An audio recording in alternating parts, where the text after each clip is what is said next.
నమస్తే అండి, నా పేరు Anand, DSP Rangareddy range ACP.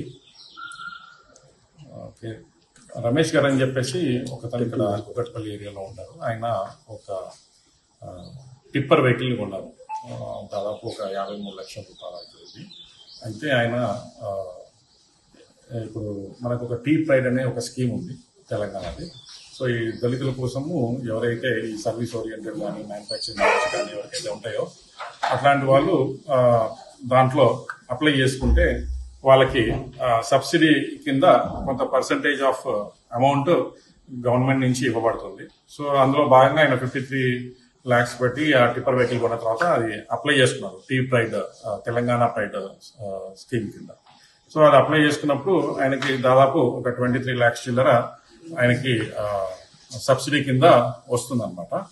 దానికోసం అతను అప్లై చేసుకున్న తర్వాత ఈ యొక్క డిస్ట్రిక్ట్ ఇండస్ట్రీస్ సెంటర్ లో అసిస్టెంట్ డైరెక్టర్ మన కె వెంకట నర్సిరెడ్డి గారు అని చెప్పేసి ఉన్నారు. ఈయనకి ఏంటంటే ఇన్స్పెక్షన్ చేయడానికి అని చెప్పేసి పైనుంచి ఉత్తర్వులు ఇచ్చారు ఆయన అప్లై చేసుకోవడానికి. సో ఆయన వచ్చి ఇన్స్పెక్ట్ చేయాలి వెహికల్ ని. ఇన్స్పెక్ట్ చేసిన తర్వాత ఈయన అప్లికేషన్ ని ప్రాసెస్ చేసి అప్లోడ్ చేస్తే అది ముందుకు ప్రాసెస్ అయిన తర్వాత ఇది శాంక్షన్ అవుతుంది. శాంక్షన్ అవుతే అతనికి దళిత బంధు ఆ స్కీమ్ కింద, టీ ప్రైడ్ స్కీమ్ కింద ఏవైతే డబ్బులు రావాల్సి ఉంటుందో ఆ డబ్బులు వస్తాయి అనమాట. సో ఆ ప్రాసెస్ లో భాగంగా ఇతన్ని కలిసి ఈసారి ఇక్కడ ఆల్రెడీ అప్లై చేసుకున్నాను, ఇప్పుడు మీ యొక్క లాగిన్ లో అసైన్ చేయబడ్డది ఇది, సో మీరు కొంచెం దయచేసి ఇన్స్పెక్ట్ చేయండి వెహికల్ అంటే అది చేసి ఇన్స్పెక్షన్ చేసి ఆ ప్రాసెస్ చేయడానికి 45,000 రూపాయలు డిమాండ్ చేశాడు. సో ఈ 45,000 రూపీస్ డిమాండ్ చేసినందుకు అతనికి ఈ యొక్క లంచం ఇవ్వడం ఇష్టం లేదు. సో కాబట్టి మమ్మల్ని అప్రోచ్ చేయడం జరిగింది.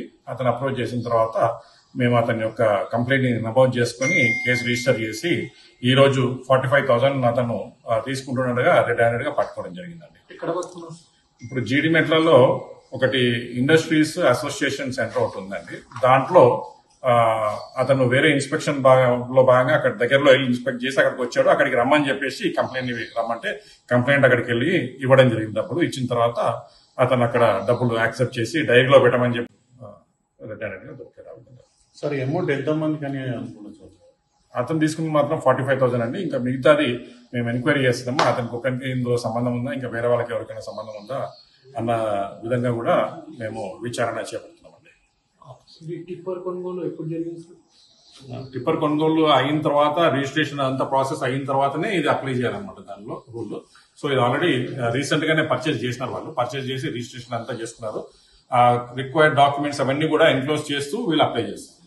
డిమాండ్ చేసిన టోటల్ 45 యాక్చువల్గా 50,000 అడిగాడు. రిక్వెస్ట్ చేస్తే 45,000 కి రెడ్యూస్ చేసిండు అమౌంట్.